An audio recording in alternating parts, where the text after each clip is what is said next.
ये सामंतवादी और मनुवादियों की सरकार है, ये उस व्यवस्था से चलने वाली सरकार है।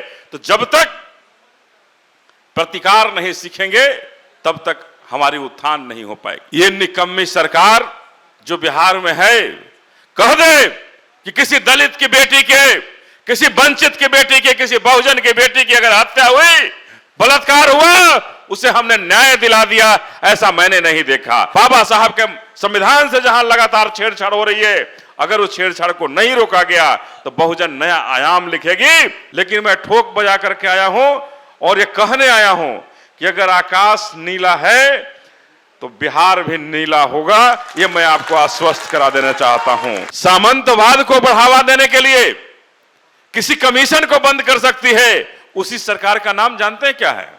उसी सरकार का नाम नीतीश सरकार है। वो जमाना नहीं है कि अगर एक गाल पर कोई थप्पड़ मार दे तो दूसरी गाल भी उसके पीछे बढ़ा दें।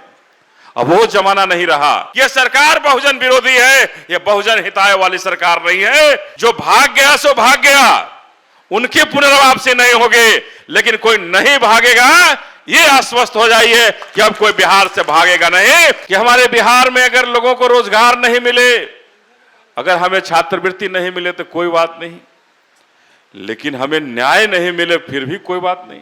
जो विधायक बनेगा, जो सांसद बनेगा, उसको बहुजन में रहकर बहुजनों का हित साधना होगा। यही सबसे पहले हमारी प्रतिज्ञा होगी। इस मंच पर उपस्थित बिहार के प्रभारी जो बहुजन समाज पार्टी से बहन मायावती जी के विशेष दूत हैं, विशेष उन पर यह है, इसी वजह से वो 10-10 राज्य के प्रभारी हैं। इंजीनियर रामजी गौतम साहब, माननीय भीम राजभर साहब, ये भी केंद्रीय प्रभारी हैं बिहार के लिए। बिहार के लिए प्रभारी लालजी मेघाकर जी, बिहार के बहुजन के प्रदेश अध्यक्ष शंकर महतो जी, शकल देव दास जी जो उपाध्यक्ष हैं, सुनेश कुमार, सुशील कुशवाहा जी, सतीश यादव जी, कराहगढ़ से आए हुए हमारे भाई उदय प्रताप सिंह पटेल जी,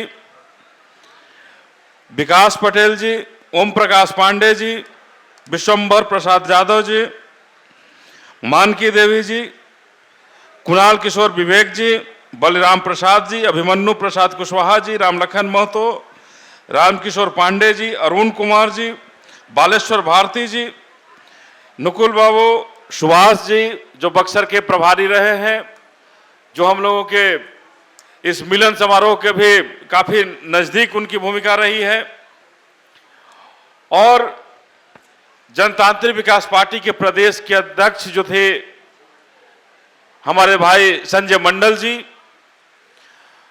राष्ट्रीय महासचिव जनतांत्रिक विकास पार्टी के जो थे डॉक्टर रंजन कुमार पटेल जी, जो मंच के संचालन कर रहे साजिद हुसैन जी, अमर आजाद पासवान जी हमारे छोटे भाई हैं, और जहां भी शोषित दलित वंचितों पर जहां भी कोई हमला होता है, कोई कुछ होता है, सबसे पहले पहुंचने वाले में वहां होते हैं।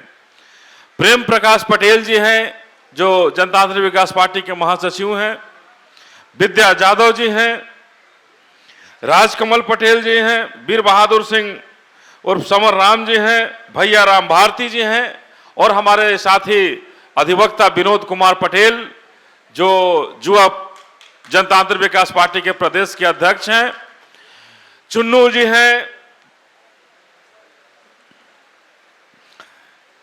दीपक राजा जी हैं, अशोक मांझी जी हैं जो काफी तेज तरार नवादा से हमारे साथी हैं, दीपक कुमार पटेल जी हैं, जयचंद्र राम, मंटू पटेल जी हैं जो मुखिया भी हैं, सुधीर रजक जी, मंटू पासवान जी, चक्रवर्ती चौधरी जी जो हमारे छोटे भाई हैं, बक्सर से चलकर आए हैं, देवेंद्र राम जी, ललन राम जी जो कैमूर से चलकर आए हैं, राजू पटेल जी, कौशल जी जो नालंदा जिला से आए हैं, प्रिंस कुमार श्रीवास्तव जी, राजेश कुमार जी, शशि पटेल जी और तमाम मंच पर बैठे हुए हमारे जो साथी हैं, शम्स अख्तर जी हैं, ब्रह्मदेव राजवंशी जी, डॉक्टर पंकज प्रेम जी, जगजीतन राम जी, प्रशांत कुमार जो हमारे कटिहार से हमारे साथी हैं, पार्टी के जिलाध्यक्ष रहे हैं, पूर्णिया से शैलेंद्र कुमार जी, सुनील कुमार पटेल जी जो कैमूर से हैं, अमरजीत कुमार, मुकेश पटेल, अरविंद पटेल, जाकिर हुसैन जी जो बक्सर से हैं, प्रमोद कुमार निराला जी जो पटना से ही हैं, दिनेश पासवान जी, विनोद कुमार वर्मा जी, दिनेश चंद्रवंशी जी, सुरेश वाडेकर जी और तमाम जो जनतांत्रिक विकास पार्टी के पदाधिकारी रहे हैं, आज से कार्यकर्ता रहे हैं, आज से सबकी पहचान नीला झंडा, नीला आसमान हो गया। तमाम हमारे साथी जो जनतांत्रिक विकास पार्टी के नाम से जाने जाते थे, जनतांत्रिक विकास पार्टी के सिपाही थे, वो सारे सिपाही अब बहुजन समाज पार्टी के लिए काम करेंगे, ये मैं आपको आश्वस्त करना चाहता हूं। और कोई भी पदाधिकारी बहुजन समाज पार्टी से बाहर नहीं हो सकते हैं, ये भी मैं कहना चाहता हूं। चूंकि हमने पदाधिकारियों की बैठक की, कार्यकर्ताओं की राय ली, समय लगा, लेकिन मैं ठोक बजा करके आया हूं और ये कहने आया हूं कि अगर आकाश नीला है तो बिहार भी नीला होगा। ये मैं आपको आश्वस्त करा देना चाहता हूं कि अगर बिहार नीला होगा तो ये सब आपकी देन होगी और हमारे शोषित दलित वंचित समाज की देन होगी, हमारे बहुजन समाज की देन होगी। और आज जब हमारे कुछ पत्रकार बंधुओं ने सवाल किया कि बहुजन तो है नहीं और बहुजन के लोग अगर नेता बन जाते हैं, सांसद विधायक बन जाते हैं तो फिर किसी दूसरे दल में चले जाते हैं। मैं मायावती, बहन मायावती से मिला हूं, मैंने उन्हें आश्वस्त किया है और उनके विशेष रूप से यहां आए हुए सलाहकारों को भी आश्वस्त कर देना चाहता हूं, जो भाग गया सो भाग गया, उनकी पुनर्वापसी नहीं होगी, लेकिन कोई नहीं भागेगा ये आश्वस्त हो जाइए कि अब कोई बिहार से भागेगा नहीं। जो विधायक बनेगा, जो सांसद बनेगा, उसको बहुजन में रहकर बहुजनों का हित साधना होगा, यही सबसे पहले हमारी प्रतिज्ञा होगी। और जब तक ये प्रतिज्ञा पूरी नहीं होती है, आपका भाई, आपका बेटा आप और आपको अमन चैन से न बैठने देगा और न खुद बैठेगा। हमने प्रतिज्ञा ले ली है कि अगर ऊपर आसमान नीला है तो धरती बिहार की भी नीला होगी। उसके लिए आपको प्रतिबद्ध होना होगा, प्रतिज्ञा लेना होगा। अगर हमारे दलित भाइयों पर, शोषित भाइयों पर, वंचितों पर, बहुजनों पर अगर हत्या होती है, बहुजनों की हत्या होती है, न जाने साल भर में कितने लोगों की हत्याएं हो जाती हैं, हमारी बहनों के बलात्कार हो जाती हैं, लेकिन न्याय नहीं मिल पाता है।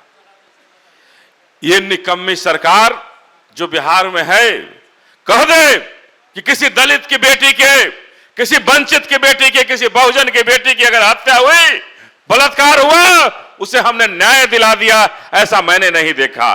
कि अगर ये सरकार बहुजन विरोधी नहीं होती तो क्यों नहीं हमें न्याय मिलता।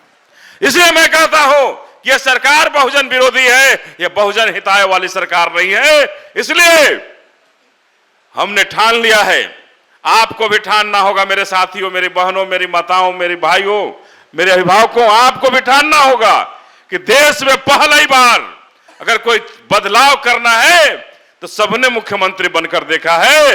इस बार शोषित दलित वंचित की बहन मायावती को प्रधानमंत्री बनाना है और इसके लिए हम सबको प्रतिबद्ध होना है। क्या बनाना है ना सबको? और दोनों हाथ उठा करके बताइए, बनाएंगे ना हम लोग? बहन मायावती जिंदाबाद, बहन मायावती जिंदाबाद। मैं आश्वस्त करा देना चाहता हूं अपने अभिभावक, अपनी बहन मायावती बहन जी को कि बिहार से आश्वस्त रहिए, बिहार में आप कार्यक्रम दीजिए। मैंने पहले भी, जब हमारी पहली बैठक हुई थी, उसमें भी हमने कहा था कि सबसे पहले कहा है कि आपको बिहार आना पड़ेगा। बिहार से नाराजगी क्यों? बिहार आपको आना पड़ेगा और आपका प्यार, आपका दुलार, बिहार वासियों का प्यार और दुलार निश्चित रूप से उन्हें गांधी मैदान में लेकर के आएगा। मैं आपको आश्वस्त कराना देना चाहता हूं कि आएंगी गांधी मैदान में और हम सबों को मुताबिक होंगी और कहेंगी कि कैसे दलितों का उत्थान होगा और कैसे बाबा साहब का जो बताया रास्ता था, जो बीच में रुका हुआ है, उस कैसे रास्ता को आगे बढ़ाया जाएगा और उसको कैसे पूरा किया जाएगा। हम कहना चाहते हैं कि मान्यवर काशीराम साहब का ही देन है जो बाबा साहब के बीच में लोग छोड़ दिए थे, भूल गए थे। वो काशीराम साहब ने पूरे भारत में घूम करके, मान्यवर काशीराम साहब ने ही बाबा साहब के बारे में सबको बताया कि कैसे बाबा साहब के लिए हम सबों को जागृत होने की जरूरत है और बाबा साहब के बताए हुए रास्ते पर चलने की जरूरत है। आज हम कहते हैं जय भीम, लेकिन अगर बिहार में छात्रवृत्ति नहीं मिलती है तो हम कहते हैं कोई बात नहीं। जब बिहार में हमारे भाइयों को अगर कहीं रोजगार नहीं मिल पा रहा है तो हम कहते हैं कोई बात नहीं। अगर हम कहते हैं कि हमारे बिहार में अगर लोगों को रोजगार नहीं मिले, अगर हमें छात्रवृत्ति नहीं मिले तो कोई बात नहीं, लेकिन हमें न्याय नहीं मिले फिर भी कोई बात नहीं। अगर राकेश पासवान हमारा भाई हाजीपुर में उसकी हत्या हो जाती है, मुन्ना पासवान नालंदा में उसकी हत्या हो जाती है, कहीं कुछ नहीं। आखिर क्या हो गया है? कौन सा सांप सूंघ गया इस सरकार को? जहां रोज हत्याएं हो रही हैं, शोषित दलित वंचितों की हत्याएं हो रही हैं और कहीं कोई नाम लेवा नहीं, कहीं कोई समझ नहीं रहा। तो हम कहना चाहते हैं, इस सरकार को भी आगाह करना चाहते हैं कि अब बहुजन समाज पार्टी आ गई है, मजबूती के साथ, दमखम के साथ लड़ने के लिए, उन अधिकारों के साथ कि हमें शोषित दलित वंचितों के अधिकार से अगर कोई नाइंसाफी करेगा, उस नाइंसाफी को हटाने का काम हमें करना होगा। हम इसलिए आपसे कहना चाहते हैं कि अब नाइंसाफी नहीं चलेगी। हमें छात्रवृत्ति की लड़ाई लड़नी है। हमें अगर हमारे घर में अगर किसी की हत्या हुई है तो उस हत्यारों को ढूंढने का काम भी सरकार को करना होगा। और अगर किसी सामंती को छुड़ाने के लिए सरकार कानून में बदलाव कर सकती है, सामंतवाद को बढ़ावा देने के लिए किसी कमीशन को बंद कर सकती है, उसी सरकार का नाम जानते हैं क्या है?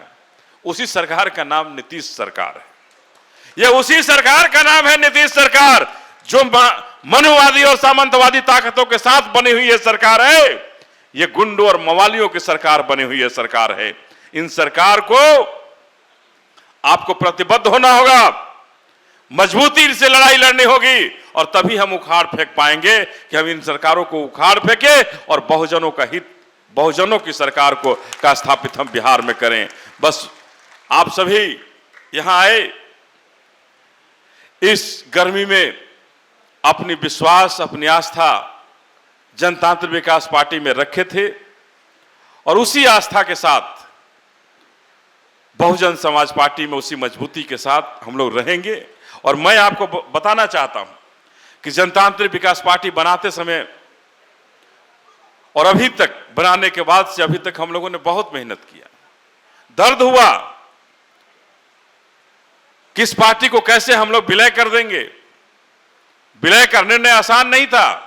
मान्यवर गौतम साहब बहुत बार बात किए, लेकिन विलय का निर्णय आसान नहीं था। लेकिन जब बहन जी से बात हुई तो निर्णय चुटकियों में आसान बन गया आसान कि हां, हम आपके नेतृत्व में भारत को बदलना चाहते हैं, हम अपने बाबा साहब का भारत बनाना चाहते हैं, हम मान्यवर काशीराम साहब का भारत बनाना चाहते हैं, हम साहू जी महाराज का भारत बनाना चाहते हैं, हम सरदार पटेल का भारत बनाना चाहते हैं। तो हम वो भारत बनाना चाहते हैं जहां बाबा साहब ने जो कल्पना की थी, उस कल्पना को पूरा करने के लिए हम इस राजनीति में आए हैं। और आपसे भी मैं मांग कहता हूं कि आप भी उठें, जागें। अगर वो जमाना नहीं है कि अगर एक गाल पर कोई थप्पड़ मार दे तो दूसरी गाल भी उसके पीछे बढ़ा दें। अब वो जमाना नहीं रहा जब तक उस थप्पड़ का परिष्कार नहीं करेंगे, उस थप्पड़ की बराबरी नहीं करेंगे, तब तक आपको न्याय नहीं मिलेगा। तो अगर एक थप्पड़ कोई मारता है तो उसके गाल में आपको 2 थप्पड़ मारने का जमाना है, और जब तक ये नहीं मारेंगे हमें न्याय नहीं मिलेगा। ये सामंतवादी और मनुवादियों की सरकार है, ये उस व्यवस्था से चलने वाली सरकार है। तो जब तक प्रतिकार नहीं सीखेंगे तब तक हमारी उत्थान नहीं हो पाएगी, मुख्य धारा में हम नहीं शामिल हो पाएंगे।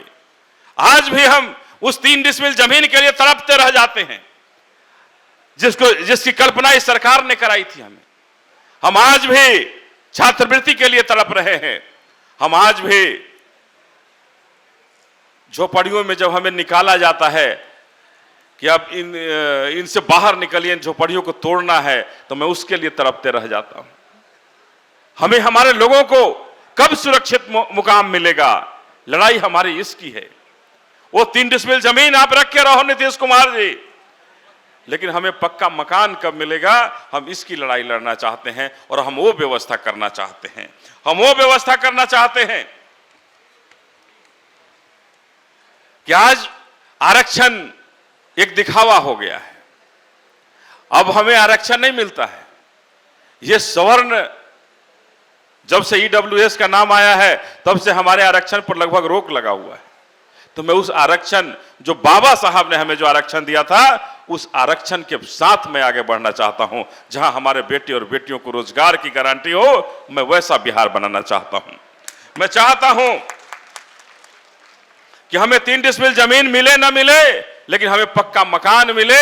हमारा कोई मकान तोड़ने वाला नहीं आवे, हमारे घर पर बुलडोजर नहीं चले। मैं वो बिहार बनाना चाहता हूं। और मैं चाहता हूं कि शोषित दलित वंचितों का बिहार बने, बहुजनों का बिहार बने। ये नौटंकबाजियों का बिहार बंद हो, नौटंकियों का बिहार बंद हो। ये नौटंकियों का दौर जो चल रहा है कि मरने पर नौकरी देंगे, दलित परिवार में अगर हत्या हो जाएगी तो नौकरी दे देंगे। मैं पूछना चाहता हूं सरकार से कि भाई ये कौन सा खेल है? हमारे घर में अगर हत्या होगी तो मैं हत्यारे को नहीं खोजूंगा। अरे सबसे पहले उस हत्यारे को होना चाहिए कि जिसने हत्या की है उसे फांसी की सजा होनी चाहिए। अपनी नौकरी आप अपने घर रखो, नौकरी देने वाले नहीं हो आप। नहीं दिए आज तक कोई नौकरी किसी को, लेकिन एक आश्वासन देखिए। गजब की सरकार है भाई। झूठ बोलने में इतनी कला कि समझ में नहीं आता है कि यह सरकार आखिर हम बहुजनों को क्या करना चाहती है, कैसे आगे ले जाना चाहती है। मैं जनतांत्रिक विकास पार्टी चाहती थी कि शिक्षा एक तरह का हो, स्वास्थ्य एक तरह का हो। स्वास्थ्य के लिए ये वैकल्पिक व्यवस्था, प्राइवेट व्यवस्था बंद हो, शिक्षा की दुकानें बंद हो, अस्पताल सरकारी रहे, और यही सब व्यवस्था हमारे बहन अगर प्रधानमंत्री बन जाती हैं तो वो भी करेंगी। तो हम यही चाहते हैं कि भाई अगर शिक्षा फ्री हो जाए और एक तरह की शिक्षा हो जाए कि यहाँ का मुख्यमंत्री का बेटा भी अगर पढ़ने जाए तो उसी सरकारी विद्यालय में जाए। अगर मुख्यमंत्री के बेटा को, अगर यहाँ के कलेक्टर के बेटा को भी कुछ हो जाता है तो उसी सरकारी अस्पताल में जाए जहां हमारा बेटे और बेटी जाए। तो यही मान्यवर काशीराम साहब का भी सोच था, और इसी सोच को बहन मायावती आगे बढ़ा रही हैं। इसलिए हम लोगों ने स्वीकार किया है कि जब तक जिंदा हो इस झंडे के साथ, इस नीला झंडे के साथ हो, और इसी नीला झंडे के साथ दफन होना पसंद करूंगा। और बहुजनों के हित में अगर कहीं कोई छेड़छाड़ हुआ, बाबा साहब के संविधान से जहां लगातार छेड़छाड़ हो रही है, अगर उस छेड़छाड़ को नहीं रोका गया तो बहुजन नया आयाम लिखेगी। और मुझे पूरा भरोसा है कि आज बहन जी का जो समाचार आया, उन्होंने जो हमें कहा कि आप अब प्रभारी, प्रदेश का प्रभारी रहेंगे। मैं बहन मायावती जी के साथ साथ जो बिहार के प्रभारी गौतम साहब हैं, राजभर जी हैं, मेघांकर जी हैं, और यहाँ के प्रदेश के अध्यक्ष शंकर महतो जी हैं, सबको बहुत बहुत धन्यवाद देना चाहूंगा। और आपका इसी तरह से बिहार के लिए बना रहे संपर्क बना रहे। मैं भरोसा दिलाना चाहता हूं कि बिहार आपको निश्चित रूप से यहां सफल रिजल्ट देगा, और रिजल्ट नहीं देगा, नीला आसमान और नीला बिहार करके आपको दिखा देगा। मैं आपके साथ ये कहे ना कि नीला रहेगा धरती बिहार का, तो मैं अपने समर्थकों के साथ आपको आश्वस्त कराना चाहता हूं कि बहुजन समाज पार्टी का झंडा बिहार में लहराएगा और निश्चित रूप से बहुजन समाज पार्टी मजबूती ही नहीं, बिहार में सांसद देकर के बहन मायावती को प्रधानमंत्री बनने का रास्ता प्रशस्त करने वाली पहली बिहार राज्य होगा। आप सभी यहां आए, सबको बहुत बहुत धन्यवाद देते हुए और ये कहते हुए कि आप आए हैं जिस गर्मी में, उसी गर्मी को अपने घर अपने कस्बों में ले जाएं और बहुजन समाज पार्टी के विचारों को, मान्यवर काशीराम साहब के विचारों को, मायावती बहन के विचारों को और उन विचारधारा की लड़ाई जो है, उस विचारधारा की लड़ाई को अपने गांवों में, अपने घरों में कहें। और आज से ही हम लोगों का बहुजन मिशन शुरू होगा और उसी बहुजन मिशन के तहत हर घर पर नीला झंडा फहराना चाहिए। भाई मेरे, फहराएगा नीला झंडा? तो मैं आश्वस्त करना चाहता हूं कि हर घर पर नीला झंडा होना चाहिए। अगर हमारा घर है, हमारा दुकान है, घर है, उस घर पर नीला झंडा दिखेगा, तभी हम मानेंगे कि हमारा बिहार नीला झंडामय हो जाएगा। तो मैं आप सबों को बहुत बहुत धन्यवाद देते हुए एक बार फिर से, बाबा साहब अमर रहे, बाबा साहब अमर रहे, मान्यवर काशीराम साहब अमर रहे, मान्यवर काशीराम साहब अमर रहे, साहू जी महाराज अमर रहे, सरदार पटेल अमर रहे और मान्यवर हमारी बहन मायावती जिंदाबाद, जिंदाबाद, बहन मायावती जिंदाबाद। और आप सभी का जिंदाबाद। जय बहुजन, जय हाथी, जय आप सबों का, जय हिंद।